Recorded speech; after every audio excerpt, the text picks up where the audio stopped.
She's like 4'11". She's like next to nothing. And she said, Nathan, if somebody had taken your life or your sister's life, I would probably demand justice and judgment. And that's natural and that's normal. But this family, they chose love over hate. But again, choices have consequences. The state of Indiana, they didn't forgive me. In the state of Indiana, I was charged at 23 years old when I should have been a senior, graduating college. I was charged with reckless homicide. And I was sentenced to 15 years in prison. But in that moment and in that place, when I went to prison, honestly, it would have been easy for me to throw in the towel to say I quit, I give up. It would have been easy to say, you know what, my life's a mistake, I'm a failure, I made too many poor choices, and now my choices haven't only affected me, but they have affected another family. But honestly, I remember a quote that my father, when I was a young man, he used to always say to me, and he always said, as long as there's breath in your lungs, there's hope in your heart, and giving up's not an option. When I was a kid and he would beat the brakes off of me at any sporting event, he used to always tell me, identify the problem, solve the problem, giving up is not an answer. And it was in that place, instead of saying, you know what, I've made too many mistakes, I'm a failure, suicidal thoughts, self-injury, hurting people with my choices and my actions and my fists and my anger and my rage, the drug addiction. I had been homeless at times from the ages of 18 to 23, sleeping underneath bushes of Walmarts. It would have been real easy to say I give up, but it was in that moment I realized something, that I had to take control of my life. And what I've learned and what I share with schools and venues, anywhere I go, that it's this, that as long as there's breath in your lungs, there is hope in your heart, and you are not a product of your environment. You're not a product of the storms you face. You are a product of how you navigate your storms. You're a product of how you navigate your environment. What you do matters. Choices matter. But I had to realize something, that the mask that I had wore for so many years, from the 6th grade all the way up to 23 years old, this mask that I thought was supposed to protect me, it was the very thing that was holding me hostage. This mask that I thought was supposed to keep me safe, honestly, it isolated me, and I had all these situations and these habits that I created that were destructive. And I realized that I had to take off the mask in 2009 and 2010 and begin to face my fears. I had to begin to be vulnerable and transparent. The mask, apparently, it didn't work. It was pretty common sense to see that. Now I'm 23 and I'm facing 15 years in prison, and my choices had affected another family. And so it was in that moment that I took off this mask. But I realized there were some fears and some also adversity that I had to challenge myself. Because if this family could choose love over hate for the loss of their daughter, there was a lot of abuses and traumas that I had experienced as a kid that I had to let go too.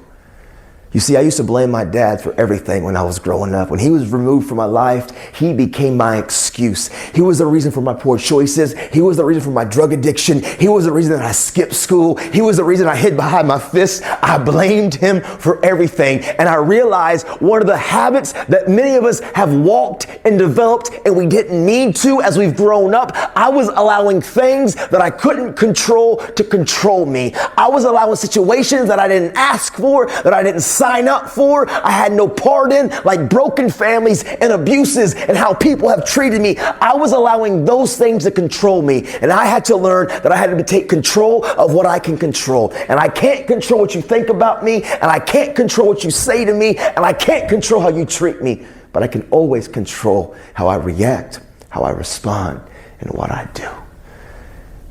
And if this family could choose love over hate, I realized that a lot of my anger and my rage that I had to the abuses and the traumas that I had faced as a youth, it wasn't poisoning anybody else. That hate, that rage, that anger, it wasn't afflicting anybody else except one person. It was poisoning me. Because no one's going to care more about the quality of your life more than you. Every one of you in here, You were born to leave your fingerprints on history. Every one of you in here were born to be better, to achieve better, to have better. We are better together, but at the end of the day, some of us, we have developed these characteristics where we're allowing things that we can't control to control us. And it was in that moment when I took off my mask and I faced my fear that I realized I had to let some things go. And I never let them go for a long time because I thought if I let them go, it justified what they did to me. I thought if I let it go, it was okay. And I was admitting that it was no big deal. No, just because you let things go and just because you choose love over hate and you choose to not let the bitterness poison you as a person, it doesn't justify it. It doesn't make what they did to you okay, but it allows you to begin to live. And that's challenging though, because you have to face your fears. Because most of us, when we are in that place and we wore the mask, our trust has been broken and we don't trust people. And yes, we know that we need to trust people, but it's like, man, I know I should and I need to and I want to, but I don't know how to, and I'm waiting for the perfect person. When that perfect person comes that I can trust, then I will begin to step out there. I have news for you. That person, it's not there. There is no perfect person that you can trust because people are people and we will let you down and we will upset you and we at times will fail you. And I had to learn that I couldn't wait for the perfect person and I just had to do it afraid. I had to begin to step out into the unknown and punch that fear directly in its face. I had to be vulnerable and transparent. I always say it this way now, I had to skydive that thing. And here's what I mean by that. You see, I've always wanted to skydive. It was always a bucket list thing that I've always wanted to do. It's always been something that I've wanted to do. And many of you, let me just ask the question, young and old alike. How many of you in here do you sometimes struggle with trusting people? Anybody in here battle with trust? Anybody in here? Lots of us do. And at the end of the day, most of us want to trust people, but there's a fear because we don't know what you will do with what we share, so we don't. And we continue to stay in this place of isolation. Remember, when we began, we all want to belong, but we go through things. Trust gets broken, abuses and traumas happen, and we get rewired to protect. And the only way that you can circumvent and overcome that place is that you've got to punch this fear of trusting people in the mouth. You got to skydive that thing. And here's what I mean. I've always wanted to skydive. Like many of you said that I struggle with trusting people, but you really want to trust people? You see, skydiving, well, it's a bucket list. I wanted to do it. And so now in my journey, as I communicate and I travel, I'm a father and I'm a husband. And I guess the responsible thing to do is not to jump out of planes. And so I never thought that I was going to get a skydive ever again. Like I never did it before, so it's never again, but I just thought that that was a dream that was kind of gone. But I was in Oregon earlier this year, and actually in the fall of 19, and we got done speaking, and I was gonna go zip lining because there's a cool mountain, but the zip line course was closed, but I saw a sign that said Skydive Oregon. So I was like, let me follow procedure. Let me call my wife.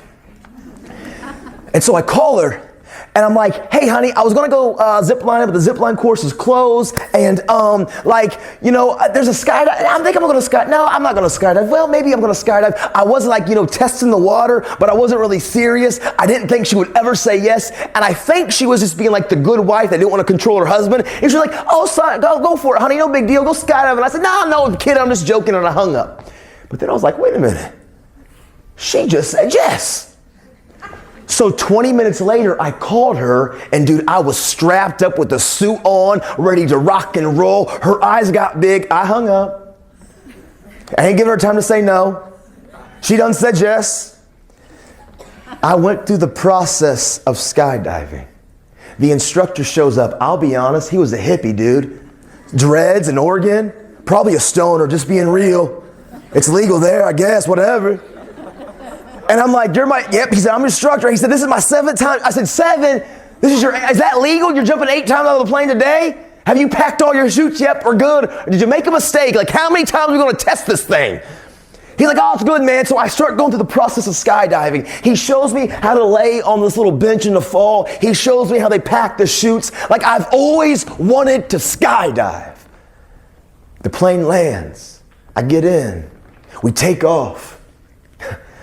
This dude with his dreads, he slides up behind me. We're jumping tandem. He said, listen, bro, we're climbing up to 15,000 feet. Before we get there, we got 6 connectors. I'm going to hit all 6. I'm going to give you the sign 3 times. You know we're good to go. Whoa! I'm like, oh my gosh, dude, my anxiety, it's getting up there. My fear, it's getting up there. I've always wanted to do this though. We get to 13,000 feet. He rolls up the cargo door. He said, listen, the fall's only going to be about 40 seconds, but I want you to get the full experience. So for the next 3 minutes, as we climb the next 2,000 feet, we're going to slide to the door. I'm going to hold on, and I want you to hang there. And I'm like, no! And he said, no. I wanted to go even one step farther. I want you to take both of your feet and touch the bottom of the plane. And I'm like, no! And when we got to 15,000 feet, and it was time to go, I've never been more terrified in my life. The safest place that I could have been in the moment was in that plane. But I had never been more terrified. And I was at the doorway, at the precipice of something that I've always desired to do. I longed for. It was a bucket list, and I was terrified. But when I trusted the process and I took the next step in faith and I punched that fear directly in the mouth and we went, I've never felt more alive in my life. As I freed fall from 15,000 feet and I saw Mount St. Helens and Mount Hood and Mount Rainier, I was on top of the world. I had to skydive that thing. And for some of you, you have these fears and you have these traumas and you have these situations that you know, these things that you want to talk about and you want to open up to and you want to begin to address, and you get right to the very precipice. You get right to the door at 15,000 feet and you desire, you long for it, but you're uncomfortable and you're terrified. I'm here to tell you, it's always going to be uncomfortable. Change takes change. Facing your fears, it's challenging, but you need to trust the process. And that's why we're better together. We're not supposed to do this on our own. We've got to skydive that thing. And I've learned when I started trusting the process of trusting people, not putting my confidence in you because you're going to let me down, but putting my confidence that in the act of trusting and communicating and being a part of a community that can support me, that I could find real freedom. In prison, when I begin to face these challenges and I begin to take off my mask and I begin to skydive that thing and begin to speak up and to speak out and to trust and to communicate, I developed 5 habits in my life that changed my life. I call them 5 habits of the heart and the mind, and it's changed everything. Transparency, accountability, hard work, make good choices, and value people. Transparency, accountability, hard work, make good choices, and value people. I learned that transparency, I had to take off my mask. I had to begin to speak up and to speak out with the people in my circle. I'm not saying any random stranger, but I had to find the courage to skydive my fear of my lack of trust and do it afraid. And I had to get to the place where I began to speak up and to show my social, my emotional, my mental, and my physical scars and be vulnerable and be transparent. And I've never found more freedom in my life, because as I start sharing with these people, and yeah, we had anxiety, and yeah, we had these fears, but you know where anxiety comes from? We start what-ifing the outcomes. If I do this, this will happen. And if I do that, this will happen. And what if this happens? And what if that happens? And we start creating this scenario, and we haven't taken one step, and that anxiety, it gets real, and it becomes like it's physical, and it paralyzes you. I had to learn to stop what-ifing everything and just do it afraid, because it never turns out as bad as what you think it's going to be. See, that's where anxiety lives, when you have all these unhealthy expectations that you put on scenario after scenario, and you let the fear paralyze you. You gotta skydive that thing. And when I began to open up and to speak out and be transparent and vulnerable, you know what I realized? The people that I shared with, they had issues too, and they found the courage to talk back with me. And they found courage to be vulnerable because I was being vulnerable. And what I've learned, that every single person in this community, in this state, in this country, on this planet, I don't care what you project, I don't care what you portray. I'm talking about all of you in here. I don't care what image you want to always project out there. Every one of you are just like me. We are beautifully broken somehow, some way. We've all got stuff. And the more that we begin to find the courage to show our social, emotional scars with each other, we inspire each other that it's okay to not be okay. And it's okay to not be okay, but it's not okay to let our friends stay that way.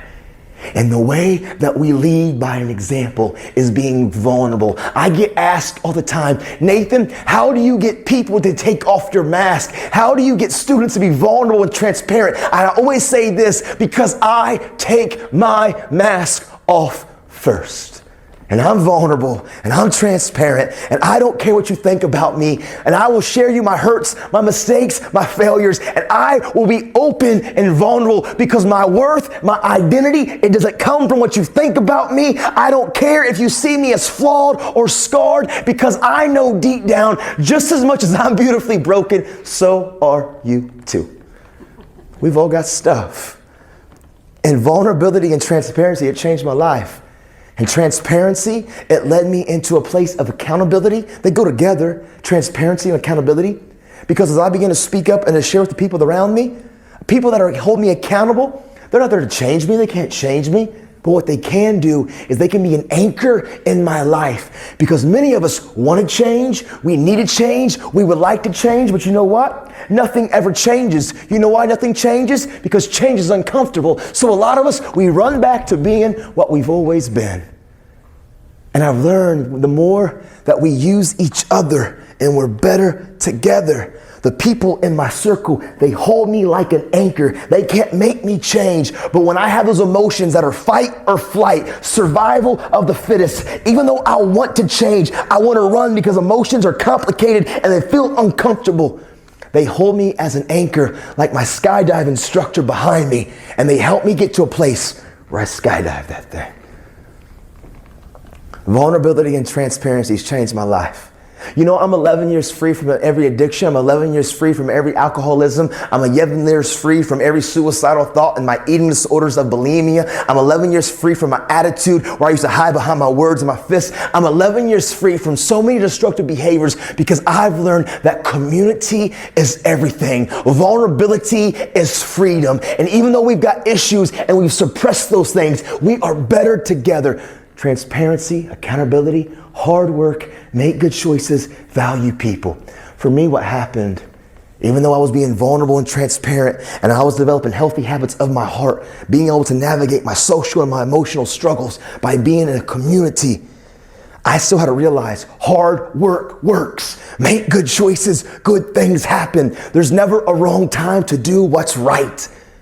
See, I always tell students, honestly, in the last 3 years, I've been in over 750, however many schools, over 1 million students that I've communicated with. I could say by per sheer number, I'm the leading voice of youth mental health and substance abuse in schools worldwide by the per capita of people that I've encountered. And you can quote me on this. The world is lazy, and I say phenomenal.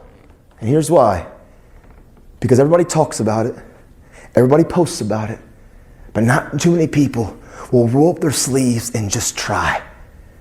And what that means, because the world's lazy, if every one of us in here will just apply and try, it doesn't matter where we come from or where we don't come from, what we have or what we don't have, by default, because everybody talks about it, but nobody moves. If you will just apply, try, and give effort, you will separate yourself from the crowd. Hard work works. There's never a wrong time to do what's right. In my story, Indiana, they started a program. I didn't know about it, but I was going through my skydiving the thing of transparency and vulnerability. Indiana started a program. They wanted to take an offender, and when they took the offender, they were going to send him all across the state of Indiana. And in that moment, I didn't know who they were going to select. I was just working on me. But again, good choices, they position you in life to win. And so when they pick somebody, who do they select? I got selected For 2 years, I traveled all across the state of Indiana, and I spoke to over 7,000 community members in D1 colleges and high schools and conferences and festivals and gatherings small and large. In 2 years into me leaving the prison in street clothes and then going back to the prison, 2 years into that, the governor of Indiana, who happened to be Mike Pence at the time, they wrote a letter that this young man is more effective out there than he is in here. And I walked out of that prison 11 years early. Why? Because hard work and good choices position you in life to win. And you are never, no matter what your storm, no matter what your struggle, no matter what your unique situation is in this place, you are not a product of your environment or your storm or my prison walls, but we are a product of how we navigate our storms. Transparency, accountability, hard work, good choices, and value people. I got released 11 years early. I reached out to one school, even though when I began, everybody in my hometown said, you're an idiot, you're a failure, you're never gonna change. I used to get offended at that, but this time I realized they had a right to feel that way. Talk's cheap. I had given them plenty of evidence in the past to think that this was another one of Nathan's little cool stories, how I'm gonna change my life, and nothing changed. So in this place, in this moment, I decided that my life, it would speak, it would scream, it would shout, your life speaks. And we reached out to my first school. And in 2020, as I sit and I stand in Marshfield High School, in front of all my community friends and family in this room tonight, I promise you, transparency, accountability, hard work, make good choices, and value people. It works. Human connection is what we desire. Being vulnerable is what we need. We've got to find the courage to skydive that thing. Dr. Whitman from Cornell, when I interviewed her this year for the documentary that comes out at the end of the spring, beginning of summer, hopefully. The producers are working on getting it to the film festivals for the fall, for the summer. But Dr. Whitman said, Nathan, I have full confidence we're going to figure this thing out. But our youth are the canaries in the coal mine. And our youth are struggling right now. And that lets all of us know that it's time for us to be very intentional of building relationships and being vulnerable as adults and being transparent and taking off our masks first. Tonight, guys, I'm confident that we're going to figure this out. I'm confident that we're going to overcome this struggle, but it's going to take all of us as community members to continue to be open, to be honest, to be intentional, to work together. And for all of us in here, that you know you're wearing the mask, I promise you, it's not what you think it is. It's not going to keep you safe. It's holding you hostage. And I've learned, this needs to be quiet. Or maybe it's telling me to shut up, one or the other. I've learned that we're better together. I've learned that no one's an island. We need each other. And we've got to be intentional. Human connection is at the root of all of this. And we as adults, we have to lead by being vulnerable. I always tell parents, they ask me, Nathan, how do I be vulnerable? How do I be transparent? I'm always saying, I need you to go to the very edge with your kids, with your loved ones, when you feel like, am I sharing too much? Have I took it too far? And I want you to take it one more step. See, I can't tell you how to parent. I never would. That's your own unique set of people that you've been entrusted with. And that's a wild concept. Again, I go back to the beginning. Raising children is crazy.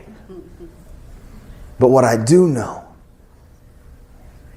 is that the more we're vulnerable and transparent, the better we can help our youth develop perseverance and develop resiliency that we can't take for granted that they have. Because again, We're on the first generation of something that we've never had to deal with before. This has changed things. But it's okay. It's just going to take time of us being intentional, of us understanding your life. It speaks, it screams, it shouts. When you skydive that thing, others will find courage to skydive that thing too.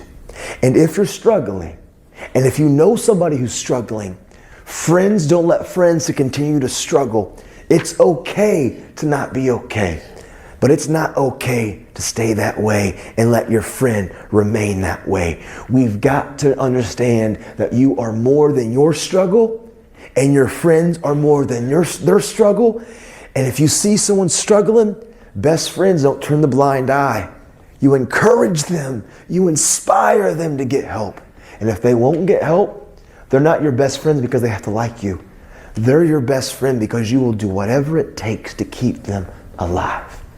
And I don't care how mad they get at you, if you got to speak up and speak out for them, eventually they'll look back one day and they'll be grateful that you stepped in and you spoke up and you became their voice when they couldn't find the courage to. It's an honor to be part of your community. It's an honor to give life with you, to live life with you. And tonight, as we gather, as we came, we sat, hopefully we get empowered. Hopefully we can process. Hopefully we can grow. If there's any questions tonight, we have a few minutes. I would love to answer a few of those. We have a podcast we release every Sunday night at 6 p.m. on Spotify, Apple, and Google. It's with me and Dr. Doug Miller. Dr. Doug's a psychologist from Durango, Colorado. This is the logo that you would see if you look on Spotify, Apple, or Google. Dr. Doug's a psychologist. I'm an idiot with experience. It's a great relationship. There's about 30-some episodes up. We're real, we're raw. There's great pieces for us to continue to grow on there. We drop tons of video on all of our social media platforms to inspire, to encourage, and all of our stuff's called Your Life Speaks. We're releasing our first book called The Five: Transparency, Accountability, Hard Work, Good Choices, and Value People later this spring, beginning of summer. Our documentary will come out, but more than any of those resources, here in this community, I've got to live life with a lot of community members, a lot of social workers, a lot of administrators of school systems. This is a community that cares. And we got to be intentional, and we got to work together. And eventually, we're going to figure this out. But that's why we got to be alert, and we got to be all hands on deck. Because our youth, they're the children, they're the canaries in the coal mine. And that just means that we can see that they're struggling. We heard the numbers this morning, or this afternoon, 1 in 4. We're in here. But I believe as long as there's breath in our lungs, there's hope in our heart. We're better together. Thank you guys so much. You come from a broken, a fractured, but your biological moms and dads today, they're not together. And you come from what we would call like the broken family. Anybody in here? Yeah, man, I come from a broken family too. See, I'm from Indiana. All you need to know about Indiana, there's a lot of corn there. And more corn and corn. But I'm from Indiana, and I come from a family of 4. And it was mom, dad, sister, and me. And my dad, he was my rock star, my icon, my hero as I was growing up. The thing about my pops is, man, he was real and he was raw. He was always so uncut with me, man. When I was a young man growing up, he was that iconic role model that I looked up to. And the thing about my pops, though, he never sugarcoated nothing. I remember in the 3rd grade, he said, Nathan, it's a dog-eat-dog world. I'm in the 3rd grade. I'm like, dude, what do you mean? He said, Nathan, you can go through middle school if you want to, and you can cut corners, and you can do just enough to get by, and you can use your personality and your charisma, and you can take the handouts from everybody around you, and you'll make it through middle school, and you can make it through high school. But one day, son, if you turn around and you don't take control of your life and work hard, make good choices, and value the people around you, you'll turn around one day and you'll have nothing. But if you build it, nobody can take it from you. My dad was always trying to get me to take control of my life. I remember as I got a little bit older, I wanted to start playing basketball going into the 7th grade. Now, we're called the Hoosiers in Indiana. It's a really weird freaking name. And I guess we're good at basketball, but we're not because we never won anything in my entire life. But I was like, Dad, I want to hoop. I don't know why. It was a bad choice. Like, I'm very vertically challenged. I'm 5'7"-ish. The bun's like 6 foot. It's what? It's there. I was like, Dad, let's play ball, right? And I say, I don't come from a lot of money at all. We don't come from hardly any money at my house when I grew up from my parents. But my grandparents, they were kind enough and they were going to pour this piece of concrete. And they poured this piece of concrete. And my dad got a telephone pole and he stuck the telephone pole on the ground. And we didn't have a nice Gorilla Glass backboard. We had some old busted down jankety rim. Jankety's the word. And I walk out there on the court with my dad and I'm excited. It's my icon. I'm playing on a basketball court that I never thought that I was ever going to get. And my dad said, son, you're supposed to put the ball in the goal. I'm like, yeah, dude, I know that. He said, my job, I'm going to stop you. Okay, I don't think I quite registered, but I get the ball. I'm excited. He's my role model, my hero. And we check up and I shoot and my dad goes, yeah. And I want to believe he didn't do it on purpose. The ball went, bah. I said, dang. I'm in the 7th grade. You're a grown man, dude. I don't pick up the ball and shoot it again. And my dad, yeah, dude, my dad beat the brakes off of me. Like, I didn't watch that dumb ball go into that dumb goal not one time. And after 2 hours of my dad demoralizing me, like, I walked up the court like I was on meltdown mode. Some of you cried, but you cried ugly too when you were a kid. But my mom was watching the whole time. And mom came out the house. Yes, she did. And she said, Tim, why wouldn't you let your son make one bucket? I'm like, yeah, I just got one bucket, man. Like, I was melting down.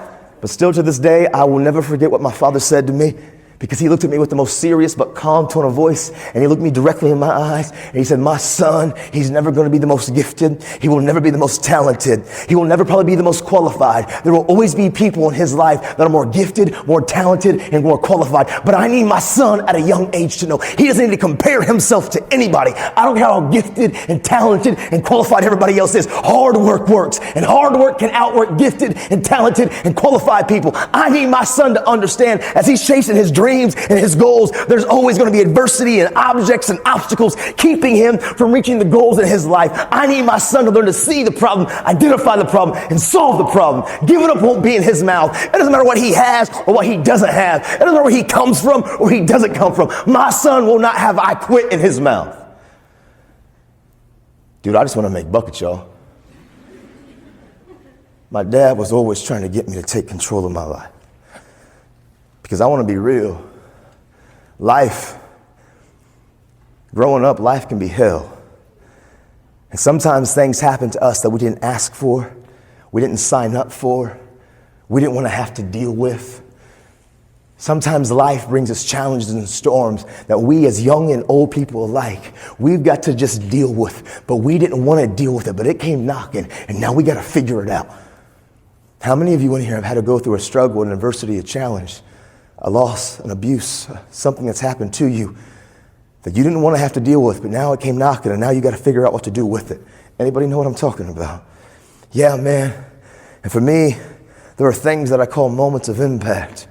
Moments of impact are these single events that happen in our lives. They can be positive or negative. Single events, single situations, single occurrences. These experiences that happen. Maybe it's good. You win the championship. You aced the test. The very first time your toes touch the sand. A positive memory. And these moments of impact that can come through hardships and struggles and challenges.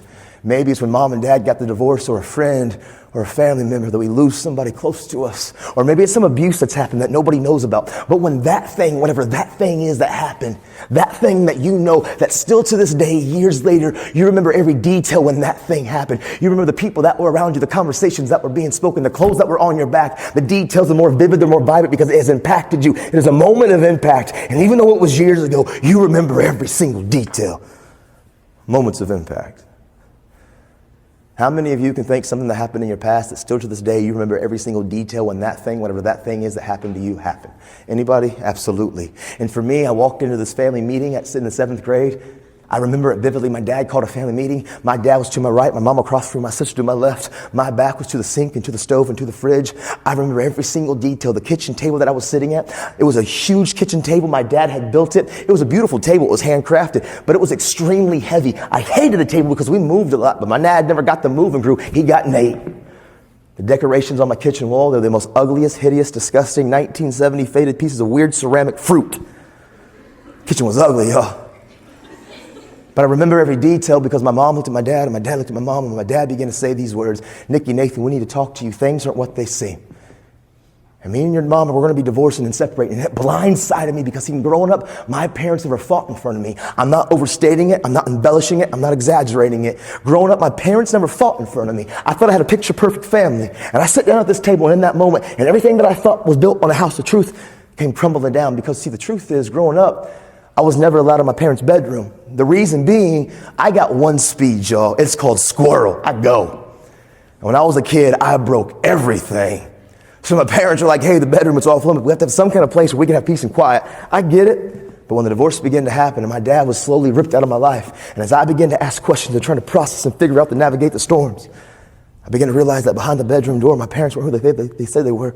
Behind the bedroom door was where the verbal, the mental, the emotional abuse happened. And behind the bedroom doors where the drugs and the alcohol happened. And I remember when I asked and I found out the truth, I looked at my dad and I said, I'm never going to be like you.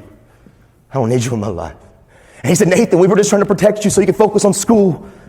And I understand their why. I got a baby girl that's 3 right now. My son's 7. And when me and my wife have a disagreement, we try to protect them from our kids too. I get their why. I understand. But it didn't change the fact that I felt lied to and betrayed. And I looked at my dad and I said, I'm never going to be like you. See, the truth is, I learned to do something really well. I learned it from them. And many of us all across this country, young and old alike, we've learned to do the exact same thing that I learned to do too when I was younger. I learned to do what they learned to do. I learned to put on my fake face, my fake smile, and I could walk the walk and talk the talk, and I could come to school, and everybody on the surface, it looked like Nathan was fine. Behind the fake face, behind the fake smile, behind the mask, though, I was screaming, but I was silent. Behind the fake face, behind the fake mask, I was suffering, but I was quiet. But I wore my mask and I would come to school and everybody thought that Nathan was fine and the grades were okay and I played sports and on the surface Nathan looked picture perfect. But man, when no one was around, behind the mask, I was tore up from the floor up. How many of you in here on some level, some way, somehow, does that mask, how I described it, does that resonate some way, somehow to you? Does it relate to you a little bit? Raise your hand, anybody in here?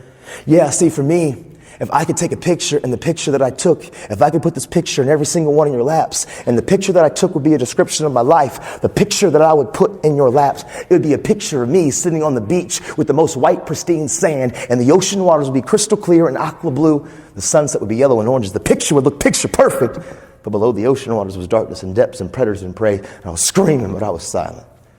And I was always screaming, but I was quiet. The problem with the mask, pressure busts pipes. And if we don't deal with the hurts and the pains below the surface, that pressure will find danger, destruction, and disaster ways. And we wear the mask because we think the mask is going to keep us safe. But the mask that we wear, honestly, I've learned the hard way, the very thing that I thought was going to keep me safe from all of you, it was the very thing that could hold me hostage.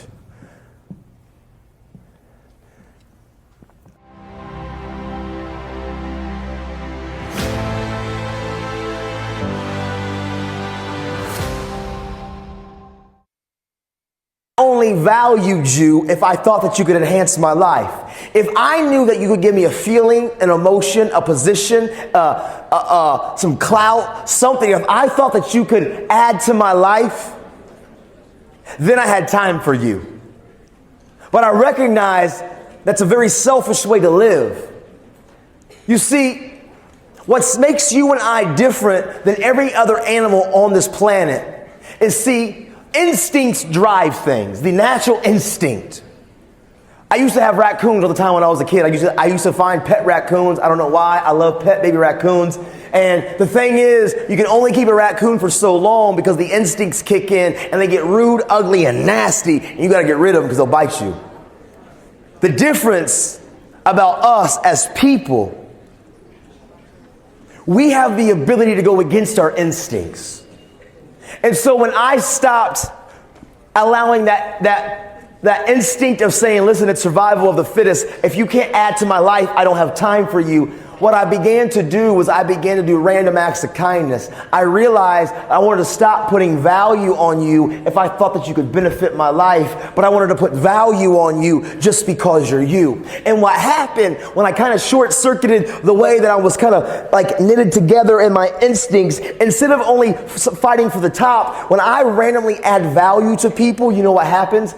I create unique relationships, and these unique friendships and relationships, they will help you you grow in life. You see, here's what I've learned. What you give away, you get to keep. For a long time, I tried to take my worth and take my value and prove to people that I was important.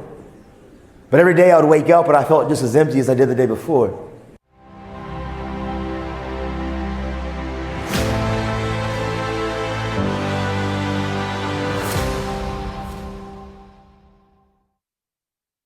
I began to realize at the end of the day, as long as there's breath in my lungs, there's hope in our hearts, and giving up's not an option. You and I and we, no matter what your unique situation, your storm, your struggle, your trauma, your abuse, your wounds, your scars, no matter what they are, and I know we've all got them on some way, somehow, some level, whatever they are, I promise you this, you are not a product of your past, you are not a product of your environment or your current unique situation, but you are always a product of how do we navigate through our storm.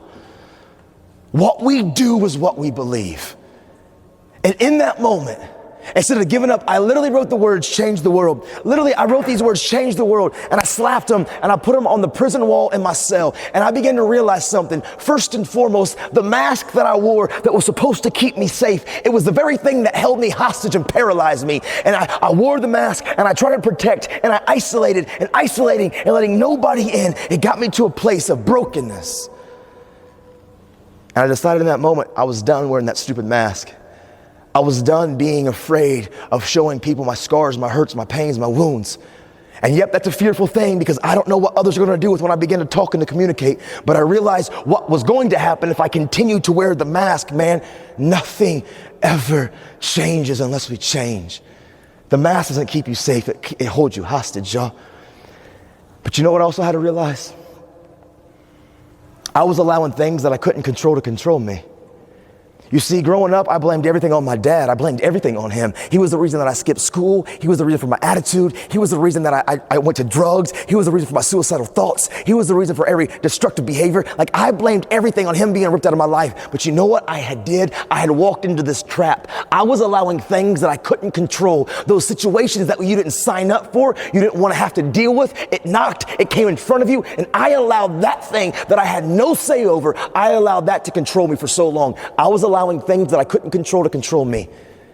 And I had to realize I had to take control of what I can only control. I can't control what you think, what you say, or how you treat me. I can't always control the situations, the struggles, the adversities, the abuses, the hurts, the pains that others have caused me, but I can always control how I react, how I respond, and what I do. I had to take control of me, control what you can control. And truthfully, the first thing that I had to do, which was the most difficult thing that I had to do, I had to realize the anger, the rage, the hurt, the frustration, the pain that I had towards my dad, I had to let it go. And I was scared to let it go because I had so much identity tied up in my wounds. But I had to learn I am more than my struggle. I am more than my wound. I have to let it go. Letting it go and forgiving him didn't justify it, didn't make it right for him. But if a family could forgive me for taking the life of their daughter, how could I continue to understand this, that the anger, the frustration, the madness, the pain that I had towards my dad, it was only poisoning me. And I had to let some things go. And that's a challenge. Because for so long, that pain, that wound, it really became like a safety net for me because it was my go-to. It was my reason for all of my struggles. And if I let it go, then I had to begin to face some of my other hurts and my pains. And that's intimidating and it's scary. But the truth is, when we hold on to these things, it's not poisoning the people who did it to us. It's only holding you hostage. And so, I let it go. It didn't justify it. It doesn't make it okay. It doesn't mean that me and my dad became best of buddies. But it allowed me to begin to continue to pursue purpose. And we all got a purpose. Every one of you in this room, you were born to leave your fingerprints on history. Every one of you in this room were born to not just exist, but to experience life. But until you let go of some of the things that you've allowed to define you for so long, you know why? Sometimes we can't change and we can't overcome the suicidal thoughts, the self-injuring mentality, our anger, our rage, our wounds, because all you have been doing for so long, you're consumed by it. All you do is focus on it. It's everything about you, and what you feed and what you focus on, what you feed grows and what you focus on magnifies. And I realized if I stopped being consumed about that, but found the courage to let it go and stop being self-absorbed, but begin to walk even while I was still wounded, begin to move towards my dream. And I realized what I give away, I get to keep. And I started looking to my friends, my peers, my community of other people with storms and struggles. And I began to recognize what gave me real worth, real passion. What helped me really overcome is this: giving. What you give away, you get to keep. When I started having empathy towards my friends, being of somebody that would listen, getting involved in other people's situations and helping them. Why does that help me? Because it took my eyes off my struggle and it put my eyes on beginning to help others. And when I helped others, it gave me real self-worth, real self-value. What you give away, you get to keep. Communicating to old and young people alike, no matter what country I'm in, no matter what culture I am, no matter what social, economical status I'm in, it's the same struggle, it's the same situation. We just want to feel like we belong in connection. We are longing for human connection. But everywhere I go, the same battles that I had when I was in middle school and I was in high school, it's the same struggles all across the world still yet today. Many of us are wearing the mask and we don't know that it's okay to not be okay. We don't really have the courage to punch that fear in the face and do it afraid and to talk because we think that we're alone and nobody sees us and nobody's gonna understand and I'm the only one, so we don't talk and we wear the mask and the pressure builds. But if we don't have the tools to understand that it's okay to not be okay, we find ourselves building this protection wall of not letting anybody in.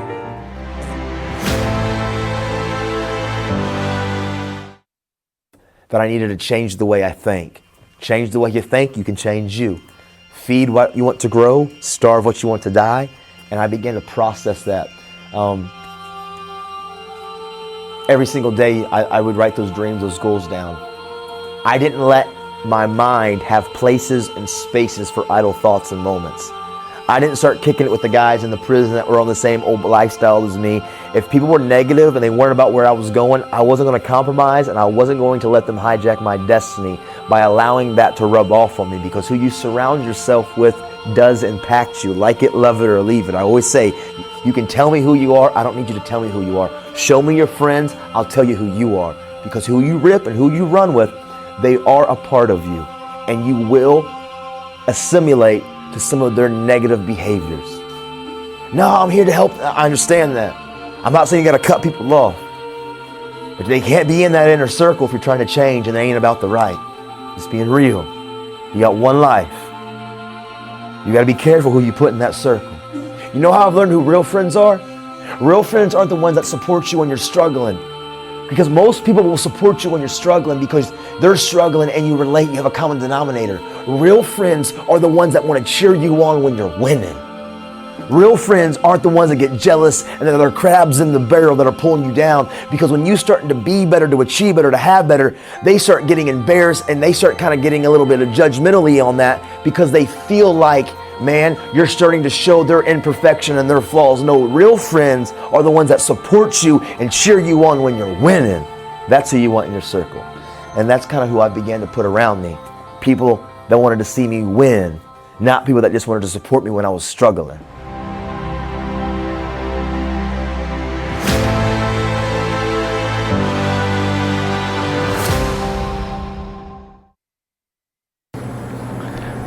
I know something that's impacted many of us has been the passing of Kobe Bryant and somebody that so many people have grown up to watch, to beloved. I mean, he was 17 when he got into the league. He played for 20 years. So longer than he had been alive, 20 years he had been in the league and been on TV. And we've watched this young man at 17 grow up, and he won the championships, and he won 5, and he took many championships for many of probably of our teams. And many of us love to hate him, but he had this fire, he had this competitive spirit in him. As I sat back and I've listened to so many broadcasters and announcers and people that knew him on a personal level, what every one of them has said, what every one of them remembers him and wants to remember him by, was his work ethic, was his desire for excellence, how he was a person that when he put his mind and his eyes and his sights on something, he went after it.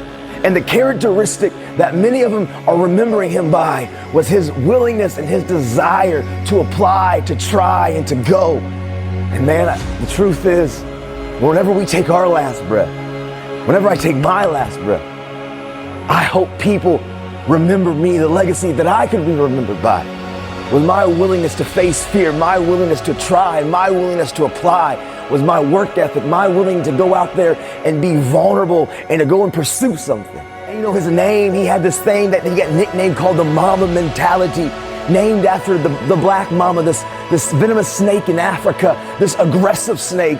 And what's amazing about the mamba, the black mamba, is that it doesn't get its name from what you can see. The place that the black mamba comes from, it comes from inside of its mouth. It comes from inside of him. His identity came from what's inside of the black mamba. The black mamba is named, its identity comes from what's inside of him. And there's a lot of us inside of us. There's power, there's passion, there's dreams. A lot of you have this mentality that's inside of you that I need you to know that just like the black mamba that gets its identity from what's inside of it,